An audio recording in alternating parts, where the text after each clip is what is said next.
بتابع خود جنان كرساكن أما يكي لسنا مجموعة مسائل مثلا تواشاكين لإثبات مسألة هذا نبرج قالنا كاتكسب دوا كقبلا كساني مثلا وشيء مرادي كبيصاف عادي كي اجتماعي جنانا لكل سنة حكم إعدامي دابي وديكو بيرا كمثلا حكم بخشان عزيزي كويش كسيبو كبيصال لبرابر داعشوا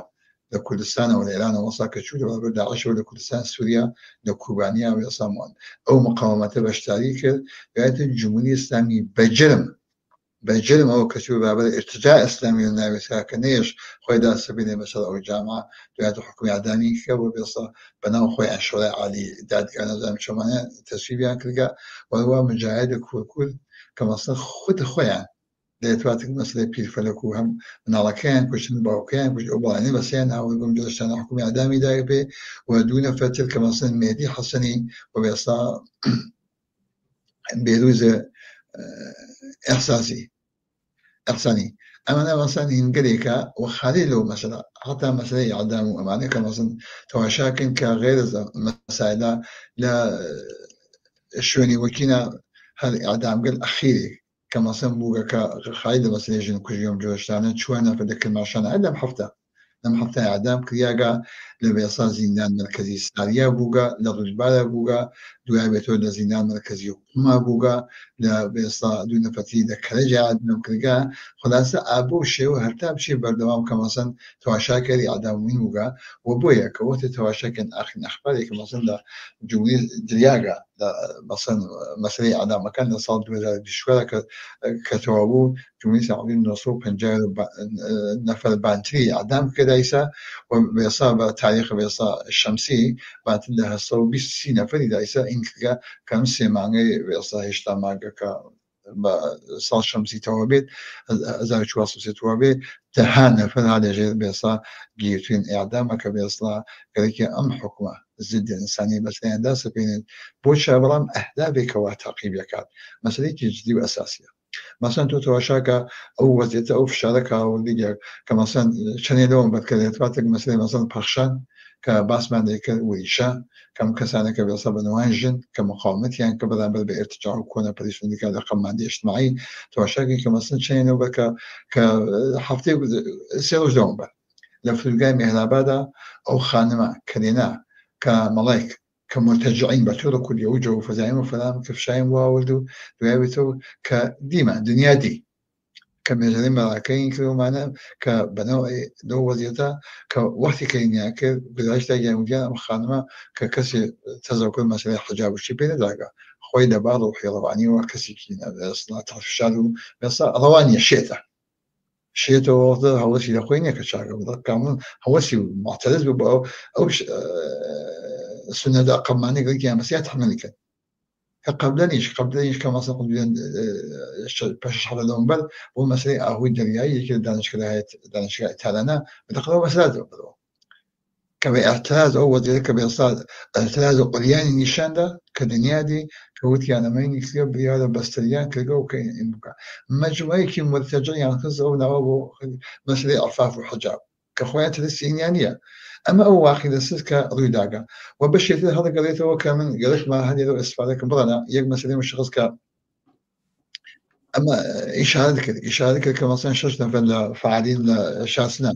فعين الشاسنا كجياجا من أتوام كمثلا وكان ومرا مثلا إقبال الشبانية فريدون ميلكيا سيد خالد حسينية شيز أمانية سوسان رازانية وجمال أسدية أما أنا فعالين بيسا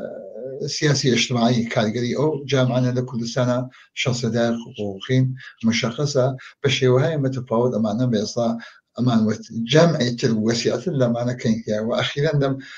لو حفتي قدرت تشوفون أمانين كذا هالشن كبيصلا يكشما بيصلا تحت عنوان وكبيصلا بالرسي وزيركم جوشتين يعني بقى وثيقة عزل يعني كذا أما مشاخصة كبيصلا شاهدها بتقريبا أما النتيجة شابو كمن قلت من يلو استفادك من فلسفة خانمة فلسفة جعفر القشلاخي جعفر صايكا وأستاذ بيصار جعفر رستم ولجي كسير منالي فالوين نسين وأرغوان يا ويصا كنا واسكي برشين بو كشوم ويصا إما هاوسين ديوار بديوار بين الشخصنا ويصا كارفول مروان خايم دايك فلاس خان وخود خانوادي ويصا جعفر شلاخي ورستم قوتي أي الناس ويصا كأو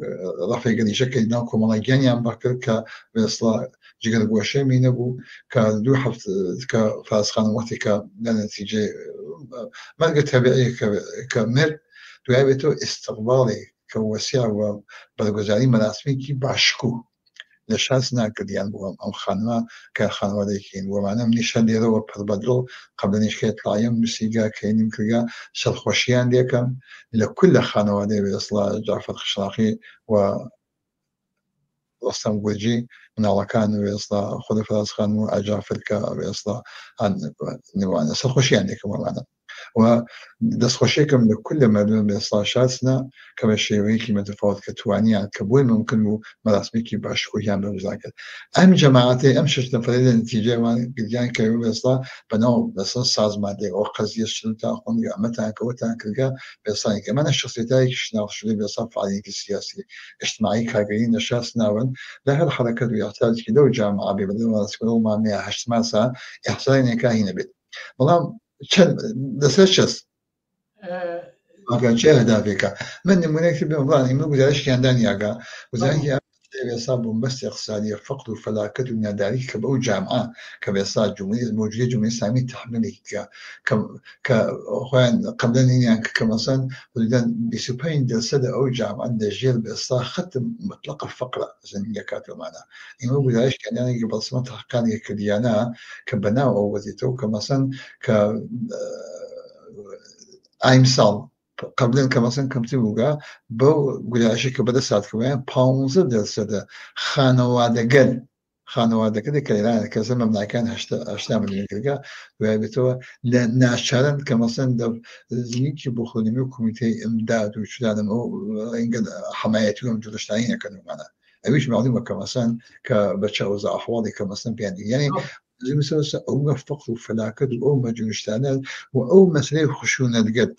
خشونة القلب يصح خانواده جاء نسبة بشنا قرباني جن أصلي أمريكا جمهورية إسلامية هدف الجمهورية الإسلامية شذا بقضية هدف الجمهورية الإسلامية ده سلام قضية وسا أم شريعة وزا أحوالا أم وزا أحوالا كانت كسبة له موقعيتي كزاد موقعيتي كي بيسالنا على بد لكل ما يصل لعوزة أحوال النهاية لكوزا أحوال منطقية أقل من 20 زمنية من فوادة بيدرياغا والنار زايتي كي أميق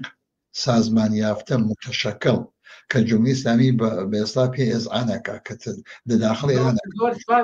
سپاس هاور اسماعیل وقت ما زور نما حذا كم پرسیاری كتير أراسب كم تو مجموعة پرونده و مجموعة اتفاقات كان لكردستان رويداو إشارات فكر وباني وباعثي تواوي أم اتفاقانا قتل كشتار إعدام شکنجه زندان كسي كخوي آورتي بردا كسي كمرد سالاري يا كسي كمتأصل لفرهنجي إسلامي ودواكوتو ارتجاعي ضد إنساني جمهوري إسلامي متأثر بو دسبا جنة كجي جني خويا كجي تعرض بجنانكا أمانا هموي ناشي لفرهنجي ارتجاعي إسلامي جمهوري إسلامية پرسیارەکەی منەمە بۆ نەجات لەم وەزیەتە دوای 40 ساڵ 45 ساڵ بۆ کێشانە خوارەوەی جمهوری ئیسلامی کە لە هەموو کات و لە هەموو تەواوی توولی عمری حاکمیەتی خۆیان لاوااستر و زایفترە دەبێت چ بکەن ئەم خەڵکە دەبێت چ بکەن کە پایان بدەن بەم سیکلی کوشت و کوشتارە چ لە تەریقی جمهوری ئیسلامی و چ لە تەریقی فەرهەنگی مەردسالاری و کۆنەپەرستی و ناسیۆنالیستی و زۆرمان وەخت نەماوە 4 دقه 5 دقه وەختمان زیاتر نەماوە فەرموو بەڵێ من چەند نکتە بێژەم لەسەر ئەو ئەحواڵ وشتە کە بەحاڵ لە قسەگەل قبلیمە ئاخرین جملەی کە بەحسەوە بوو کە بەسەن جمهوری ئیسلامی زانی جامعە تەسلیمی گە بەسا بە سەرنگونی جمهوری ئیسلامی وجمشری عظیم احترازی بۆ سەرنگونی جمهوری ئیسلامی هذا ئارا هذا جريانة أو وقت فعالية من تاني شهادة وزقة تكتيكية بجاعة إبراز وجود اجتماعي كنا كجمهوري إسلامي ببغى إنما بس واقفة وكل يوم أوزع أحواله أما مثلا بيجلو بندو فلان في سعر وشيء على رغم موصل لك الأقل ما عندك مثلا زد جنة كبري بيدا كنيت واني قلنا هذه نكاتوا وهيك لو مؤلفيك أصلي جدي بيصا جمش دفع له خو جنانا كبيصا بيشجامة شو برابر جمهورية الإسلامية والسنوية جمهورية الإسلامية كا جامعة بوجه الشكل ما نقش مسببك جمهورية الإسلامية وقالك بدل سوى زين وقتها جمهورية الإسلامية سنوون كات أما تنيا ذيك كاهينة كجد من تعلم وضع أحوال يشتاق كبويا ما قالك وحشة خد قالك بيصا العابد الجامعة بوجود بيرت ومعناها كبيصا نكن إما زينكين إما هين أماكن نواكين عشان كهتش كبوي ممكن إذا كشتاري عدم كم من شن منها ودوا هذا هناك هذا صار بيصا زي شو صار سيادة الدنيا كما صح بعدين هسا نفري إعدام كيومانا كبيصان وصول كان جوي كده كيومانا أما أنا واقعي كجمهورية الإسلامية قالك وحشة خارج الجامعة شكرا لكم معلومة هذا تسمية كجامعة قرية بيت هلاش كان من الشكل هذا من سازمان يفتح حكومة الإسلامية لا سنوون كاد أو وقتها سنوونيكي انقلابي دعيتم متوهم بشي جورا وعد وعيد كبرية ومعنى كبيصا أما بكين وكين دائما بيصا الجرينات متفاوت ارتجاع قومي مذهبي كجريكي بيكبتها بين كردستان كبسك معنا وسخو معلومة بس جيب بيصا سنقولي جميع سنة بشروط أسرتاسي إلانا أستنيا بسك كردستانية كإن بيتوهم جلشتانا أبيت وضعيتك وافرام كان متشكل سازمان يافت بيت الرئيس هو كنيري جامعة متوهم بيت كبضي أوخين على جميع الإسلامية شدو وقت تواضع جمهورية الإسلامية بيصا بسهل وأسان ناشي براحتي ناشي أبي سنقول بشويك انقلابي خاص ومطالباتك واقعي كما سبب الدولة الجيابي أمر الخصوصية بالجواز بالدعم كوني الجيابي حق دخائل دنيا خصوصية مردمانة وتمانا حقوق بلاوري اجتماعي جنوب مناوة تايبت شون الإسلام على قوانين إسلام على قوانين ارتجاعية بيصا قومي شاب طول واقعي وكوابي وقجدوا مناوة أما تنيا قدرتك بيصا تودي مردم معتدل بلاوي طلب آزادي خا أما توقيع الجمش بلاوي طلب جنان آزادي خان جوانان وفسوف على الجمش كارجري تحت الرباعي حزب كوميسي كارجري جمش سامي بشركة انقلابي سنوون كان كبتواني نظامك بيتسركات كآزادي بلاوي رفاه وميك كبيصا لتريك ميكانيزم شورائي وكخ جامعة مردم أكثريتي كبتواني بس زني خويا بس السنويش خويا بيصا حاكمية المستقيمي بيت دخلت المستقيمي بيت دعاء بيت وتسليم جديد مستقيم لدى ميكانيزم شورائي قانون وزاري ومجري قانون بيت ومعنى كبربة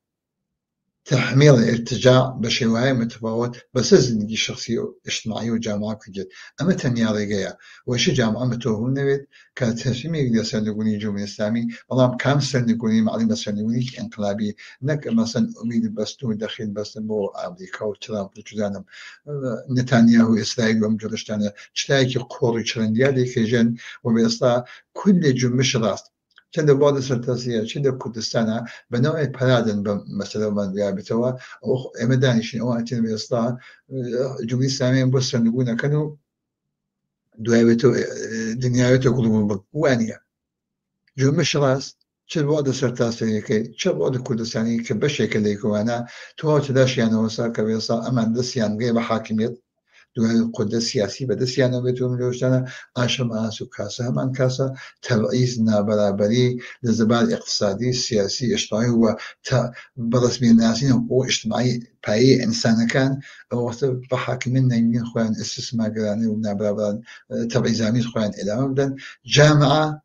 أبي بقدرتك ومتشكل أستاذ مايتات بيصير هدف منه وأجانا بل بقدر نيلد ارتجاع خوي في تحمل كان أما تنيا ذيقيا وإذا هيك شغلانك ما بيلا هي جريان الكبير بيصير جمهورية الإسلامي بسنو كاتو معنا جمهورية الإسلامي أبي بقدرته